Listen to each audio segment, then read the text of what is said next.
Vasara atostogų ir kelionių metas, kai pamirštame rūpesčius ir atsipalaiduojame. Tačiau keliaujant svarbu nepamiršti vaistinėlės, kuri gali pagelbėti ištikus bėdai. Tad ko svarbu nepamiršti keliaujant? Visų pirma, jei sergate lėtinėmis ligomis, nepamirškite pasiimti savo nuolat vartojamų vaistų. Pavyzdžiui, nuo arterinės hipertenzijos ar cukrinio diabeto. Sukarščiavus kelionėje svarbu turėti ibuprofeno ar paracetamolio. Šie vaistai slopina ir skausmą, tad tiks suskaudus galvą ar patyrus lengvą traumą. Tačiau tikrai galima rinktis ir kitus jums priimtinus medikamentus. Taip pat nepamirškite termometro, ypač jei keliaujate su vaikais. Atsiradus viršutinių kvėpavimo takų infekcijos požymių, pravers pastilės ar purškalas gerklei, hipertoninis nosies purškalas, o jei yra vietos ir nosies plovimo sistema.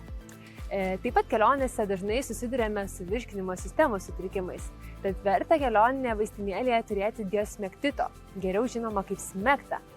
Taip pat rekomenduojami rehidraciniai tirpalai ir gerosios bakterijos. Verta turėti ir vaistų nuo alergijos, jie pagelbės sugėlus nuošalams, pasireiškus dilgėliniai ar kitiems bėrimams. Taip pat svarbu nepamiršti kremo nuo saulės, jis pravers ne tik karštą dieną, bet ir žiemą slidinėjant ar kopiant į kalnus. O patyrus traumą ar po ilgo pasivaikščiojimo pripynus pūslę, pravartu turėti antiseptiko odos dezinfekcijai ir pleistrų ir tvaršių. Nepamirškite ir žiblučių. Tad saugių jums kelionių ir turiningos likusios vasaros.